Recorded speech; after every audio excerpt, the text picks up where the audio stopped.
Le coût des soins de santé augmente dans le monde entier. Partout dans le monde, les individus ressentent cette hausse, et vous êtes probablement l'un d'entre eux.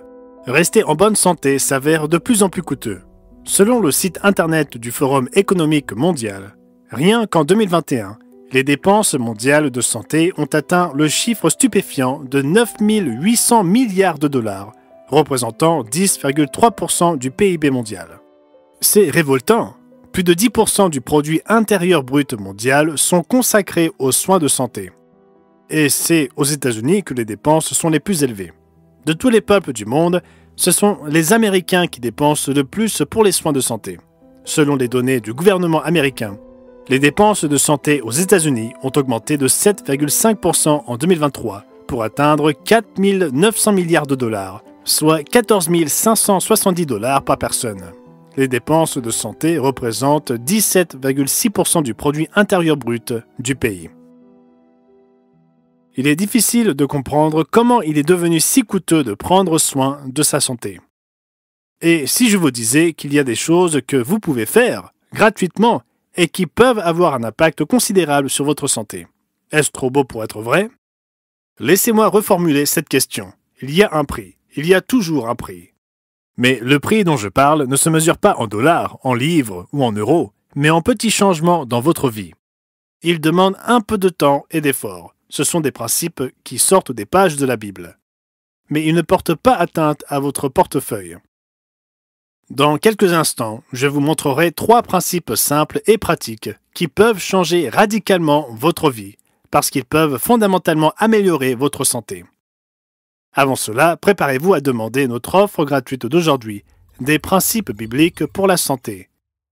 Elle vous ouvrira les yeux sur ce que Dieu dit à propos de ce sujet important, mais souvent négligé. Alors rejoignez-nous aujourd'hui sur le monde de demain, alors que nous dévoilons 3 clés bibliques pour une meilleure santé. À tout de suite.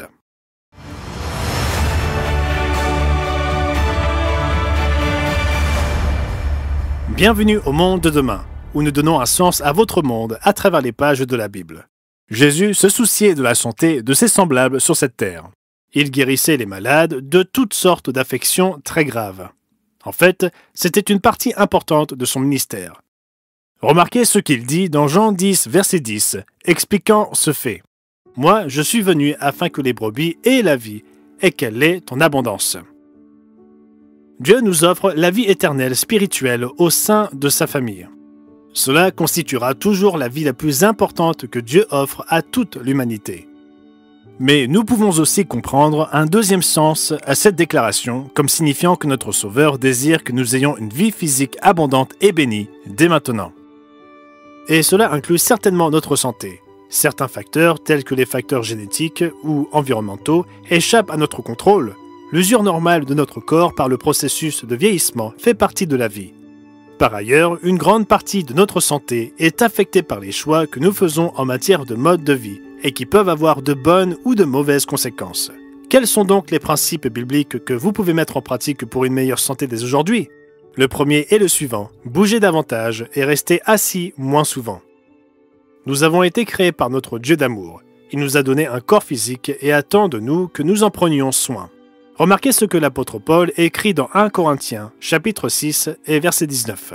« Ne savez-vous pas que votre corps est le temple du Saint-Esprit qui est en vous, que vous avez reçu de Dieu, et que vous ne vous appartenez point à vous-même? Car vous avez été rachetés à un grand prix. » Comment glorifier Dieu dans son corps? Eh bien, tout simplement en prenant soin du mieux que l'on peut. L'un des aspects de cette démarche est de comprendre que Dieu a créé notre corps pour qu'il bouge. Nous avons besoin d'exercice. Remarquez ce que l'apôtre Paul écrit à Timothée dans 1 Timothée 4, verset 8. L'exercice physique a son utilité, certes, mais celle-ci est limitée. L'attachement à Dieu, lui, est utile à tout puisqu'il possède la promesse de la vie pour le présent et pour l'avenir. L'apôtre Paul mettait l'accent sur la valeur spirituelle durable de la piété. Elle dure pour toujours, mais d'un autre côté, l'exercice physique est profitable pendant un certain temps. Cela vaut particulièrement la peine d'être souligné dans notre monde moderne, caractérisé par des emplois de bureau sédentaires et par l'explosion du temps passé devant un écran. En d'autres termes, la plupart d'entre nous sont assis beaucoup trop longtemps et bougent trop peu. Il est intéressant de noter que, de son vivant, Jésus-Christ parcourait la Judée, la Samarie et la Galilée, faisant de multiples allers-retours à Jérusalem. Dans la brochure « Des principes bibliques pour la santé », l'évangéliste et auteur du Monde de demain, Douglas Winnell, écrit « Jésus voyageait généralement à pied à travers le territoire montagneux de la Galilée. Juste pour observer les jours saints, Jésus aurait donc marché plus de 700 km par an. En considérant que Jésus ait marché au minimum 1 km au plus les autres jours, nous voyons qu'il aurait facilement pu marcher plus de 1000 km par an. Cela représente beaucoup d'activité physique.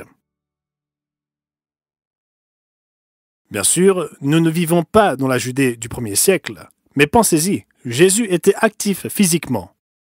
Peut-être pouvons-nous suivre son exemple un peu plus dans cet aspect de sa vie. Comme l'a écrit l'apôtre Jean dans 1 Jean chapitre 2 et au verset 6. « Celui qui dit qu'il demeure en lui doit marcher aussi comme il a marché lui-même. » Certes, il s'agit principalement de ses enseignements et de sa vie spirituelle, mais nous pouvons tous nous permettre de marcher davantage et de nous asseoir moins souvent.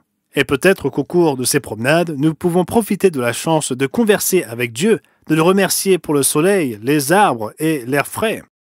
Peut-être que l'expression « marcher avec Dieu » pourrait être prise un peu plus au pied de la lettre, et cela ne coûte rien. Le site internet du gouvernement de l'État de Victoria en Australie résume ainsi l'importance de ce mode de vie actif. L'être humain est fait pour se tenir debout. Le cœur et le système cardiovasculaire fonctionnent plus efficacement de cette manière. Les intestins fonctionnent aussi plus efficacement lorsque vous êtes debout. L'inactivité physique est à l'origine de plus de 3 millions de décès évitables dans le monde chaque année, soit 6% de la mortalité mondiale. C'est la 4e cause de mortalité due aux maladies non transmissibles. Le système lymphatique est un exemple de la nécessité du mouvement. Notre système lymphatique est un réseau d'organes, de tissus et de vaisseaux qui facilite le transport des fluides dans l'ensemble du corps. CP+R est un service privé de réadaptation cardiaque basé à Londres, en Angleterre. Sur son site internet, il décrit la fonction du système lymphatique de la manière suivante. Les contractions des muscles squelettiques compriment les vaisseaux lymphatiques et ouvrent les valves à sens unique, favorisant l'élimination des liquides contenant des déchets et des toxines. Une mauvaise circulation de la lymphe entraîne une inflammation ou une maladie. Il est donc impératif de modifier son mode de vie pour maintenir le système lymphatique en bonne santé. L'exercice physique est la solution. Faut-il donc être un athlète de haut niveau pour être en bonne santé? Bien sûr que non. Nous devons simplement bouger, quelle que soit la manière dont nous pouvons le faire. Et l'âge n'est pas un facteur limitant. Quel qu'il soit, nous pouvons ressentir les bienfaits d'une activité physique plus accrue. Il n'est pas nécessaire de s'abonner à une salle de sport ou de s'équiper d'un matériel sophistiqué et coûteux. Il suffit de bouger un peu. Comme l'explique Dr Winnell dans Des principes bibliques pour la santé, les personnes âgées qui commencent à faire de l'exercice ou qui restent physiquement actives dans la limite de leur capacité peuvent aussi en tirer des bénéfices. Elles peuvent maintenir une masse musculaire et une densité osseuse. L'activité physique régulière permet aussi de réduire le surpoids, de gérer le stress, d'améliorer son état d'esprit, de réduire les risques ou les effets du diabète, des maladies cardiovasculaires et des cancers. Les seniors qui restent actifs sont moins sujets à la dépression et ils nécessitent moins de soins médicaux coûteux. Leur espérance de vie augmente, leur qualité de vie s'en trouve améliorée et leur sentiment d'indépendance est renforcé. Quelle que soit votre situation, que vous soyez déjà très actif ou que votre mobilité soit fortement réduite, faites ce que vous pouvez pour bouger. C'est gratuit. De plus, les bénéfices peuvent être considérables. La deuxième clé biblique pour une meilleure santé est la suivante: réfléchir à ce que l'on mange. La Bible donne des directives très précises sur ce que nous devons manger et ce que nous ne devons pas manger. Pour commencer, prenons l'exemple de Pierre dans le livre des Actes des Apôtres. Alors qu'il séjournait chez un tanneur qui vivait au bord de la mer, il eut une vision très déroutante. Mais reprenons le récit dans Actes 10 et au verset 9. Pierre monta sur le toit vers la 6e heure pour prier. Il eut faim et il voulut manger. Pendant qu'on lui préparait à manger, il tomba en extase. Il vit le ciel ouvert et un objet semblable à une grande nappe attachée par les 4 coins qui descendait et s'abaissait vers la terre et où se trouvaient tous les quadrupèdes et les reptiles de la terre et les oiseaux du ciel. Et une voix lui dit, « Lève-toi, Pierre, tue et mange. » Mais Pierre dit, « Non, Seigneur, car je n'ai jamais rien mangé de souillé ni d'impur. » Lorsque Pierre dit impur, il parlait des animaux que Dieu ordonne de ne pas consommer. Des listes de ces animaux se trouvent dans Lévitique chapitre 11 et Deutéronome 14. Il est important de noter que tout comme Dieu a créé notre corps pour que celui-ci bouge, il a également créé certaines viandes que nous pouvons manger et d'autres que nous ne devons pas manger. Et comme l'explique Dr. Wennell dans la brochure des principes bibliques pour la santé, de nombreux animaux figurant sur la liste des interdits sont souvent impliqués dans la transmission de maladies à l'homme. En voici quelques-uns. La tularemie, transmise par les lapins et les rongeurs. Le virus d'Ebola, transmis par les chauves-souris et les singes. Le MERS, transmis par les chauves-souris et les chameaux. Le SRAS, la grippe porcine, le Covid-19, transmis par les chauves-souris, les porcs, les civettes et autres viandes dites exotiques. La trichinose, transmise par les porcs, les ours, les morses, les écureuils, les rats, les chats, les lapins, les renards, les panthères, les lions et les chevaux. Le choléra, la typhoïde, l'hépatite A, le virus de Norwalk, la salmonelle, l'intoxication paralysante par les coquillages, ces maladies sont souvent liées aux crustacés. Un certain nombre d'animaux ont été créés par Dieu pour être les éboueurs et les nettoyeurs du monde naturel. Lorsque nous comprenons que les viandes déclarées comme impures par Dieu comportent effectivement des risques sérieux à la santé des êtres humains, n'est-il pas logique de les éviter? Revenons donc au chapitre 10 des Actes des Apôtres. Pierre reçut une vision l'invitant à tuer et à manger toutes sortes d'animaux impurs. Vous souvenez-vous de sa réponse? Lisons-la à nouveau au chapitre 10 et au verset 13 des Actes des Apôtres. Et une voix lui dit, « Lève-toi, Pierre, tue et mange. » Mais Pierre dit, « Non, Seigneur, car je n'ai jamais rien mangé de souillé ni d'impur. » Et pour la seconde fois, la voix se fit encore entendre à lui. Ce que Dieu a déclaré pur, ne le regarde pas comme souillé. Que signifiait donc cette vision? Pierre répond lui-même à cette question un peu plus loin dans le récit. Le centurion romain Corneille fit venir Pierre, et Pierre se rendit à Césarée pour le rencontrer. Il faut bien comprendre que Corneille était d'origine païenne. Jusque-là, tous les membres de l'Église fondée par le Christ étaient des Juifs circoncis ou des prosélytes. Mais Pierre était sur le point de vivre une expérience qui allait changer l'Église pour toujours. Dieu était sur le point de permettre à des païens physiquement incirconcis de rejoindre l'Église. Reprenons le récit de la rencontre de Pierre avec Corneille et de ceux qui l'accompagnaient dans Acte 10, verset 27. Et conversant avec lui, il entra et trouva beaucoup de personnes réunies. Vous savez, leur dit-il, qu'il est défendu à un juif de se lier avec un étranger ou d'entrer chez lui. Mais Dieu m'a appris à ne regarder aucun homme comme souillé et impur. Le but de cette vision était de montrer à Pierre que les non-juifs pouvaient être accueillis dans l'Église fondée par le Christ, à condition que ceux-ci se repentent aussi, acceptent Jésus comme leur sauveur, soient baptisés et reçoivent l'Esprit de Dieu. La vision ne concernait pas du tout les viandes impures, il s'agissait de la conversion des païens. Un autre passage souvent mal compris par beaucoup se trouve dans 1 Timothée chapitre 4 et verset 1. Mais l'Esprit dit expressément que dans les derniers temps, quelques-uns abandonneront la foi pour s'attacher à des esprits séducteurs et à des doctrines de démons, par l'hypocrisie de faux docteurs portant la marque de la flétrissure dans leur propre conscience.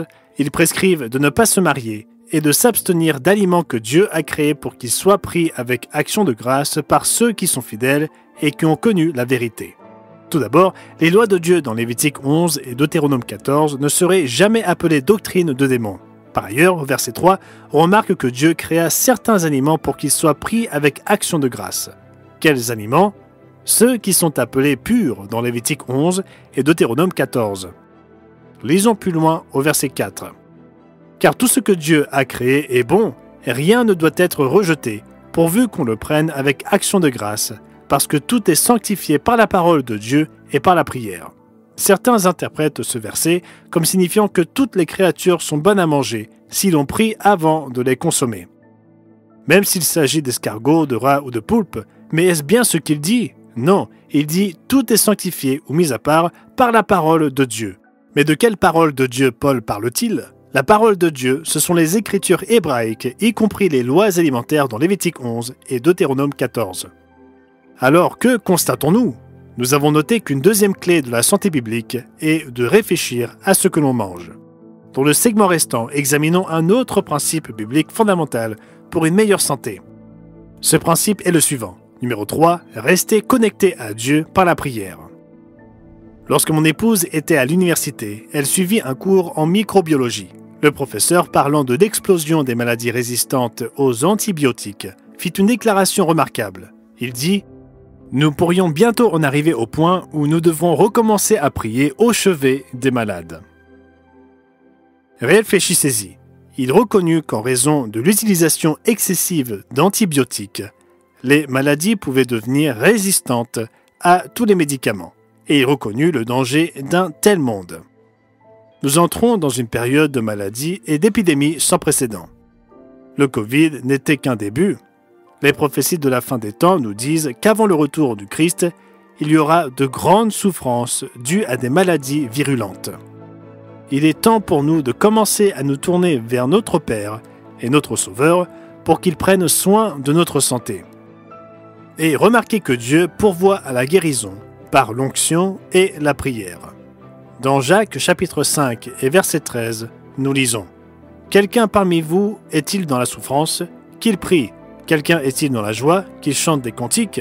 Quelqu'un parmi vous est-il malade? Qu'il appelle les anciens de l'Église et que les anciens prient pour lui, en loignant d'huile au nom du Seigneur. La prière de la foi sauvera le malade, et le Seigneur le relèvera, et s'il a commis des péchés, il lui sera pardonné. » La prière et l'onction par les ministres du Christ au chevet des malades n'est pas une solution de dernier recours.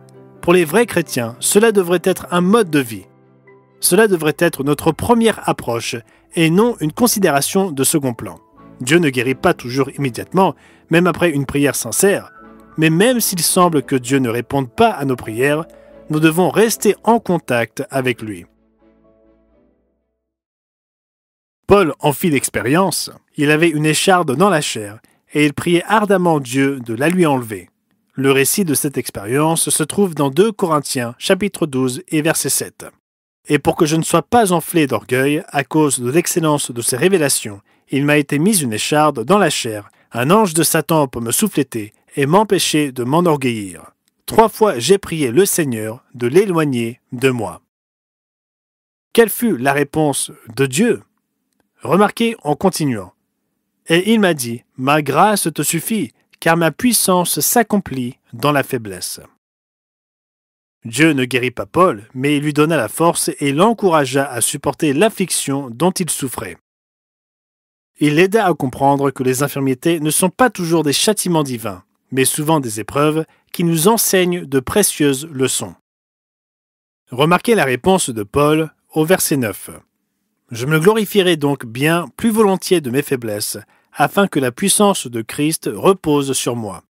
C'est pourquoi je me plais dans les faiblesses, dans les outrages, dans les calamités, dans les persécutions, dans les détresses, pour Christ, car quand je suis faible, c'est alors que je suis fort. Paul en vint à comprendre sa raison d'être. Il comprit que Dieu l'entraînait pour un but supérieur. Il lui apprenait à ne pas dépendre de sa propre force, mais plutôt à compter sur la force divine pour le soutenir jour après jour. La prière et la communication avec notre Créateur ne sont pas seulement un sentiment suranné d'une époque révolue, c'est le moyen de rester fort et en bonne santé dans le monde moderne d'aujourd'hui. Remarquez ce commentaire du Dr Wennell à la page 57 de la brochure que nous vous proposons aujourd'hui.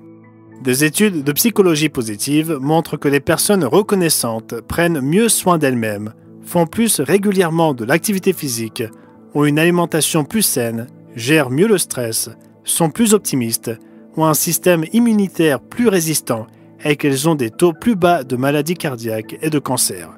Les adolescents reconnaissants qui apprécient ce qu'ils ont sont plus heureux, positifs, optimistes et ils ont un meilleur comportement. Ils ont des notes plus élevées, plus d'amis, dorment mieux et plus longtemps, sont moins déprimés, ont un système immunitaire plus résistant et présentent une meilleure santé en général. Pour ceux qui connaissent la Bible, ce n'est pas une surprise. Il y a près de 2000 ans, l'apôtre Paul écrivit dans le chapitre 4 et le verset 6 des Philippiens. « Ne vous inquiétez de rien, Mais en toute chose, faites connaître vos besoins à Dieu par des prières et des supplications, avec des actions de grâce. Et la paix de Dieu, qui surpasse toute intelligence, gardera vos cœurs et vos pensées en Jésus-Christ. Dans un monde de cynisme, de doute et de négativité, nous avons plus que jamais besoin de cette paix et de ce sentiment d'utilité. Il n'en coûte rien de passer du temps à prier Dieu, et les bénéfices pour notre santé physique, notre guérison et même notre état d'esprit peuvent être considérables. La santé nous concerne tous. Lorsque nous nous sentons bien, tout semble mieux fonctionner. Nous sommes capables de mieux nous acquitter de nos tâches et de notre travail. Nous apprécions mieux nos interactions avec nos amis et nos proches. La vie est tout simplement plus agréable. Au contraire, lorsque nous ne nous sentons pas bien, que nos articulations soient douloureuses, que nous ayons mal à la tête ou que nous souffrions d'une maladie grave, la vie est beaucoup plus difficile.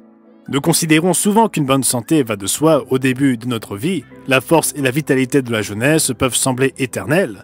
Et avant que l'on s'en rende compte, les années filent, les ravages du temps font leur œuvre et nous souffrons des conséquences du vieillissement et de tous les problèmes de santé qui en découlent.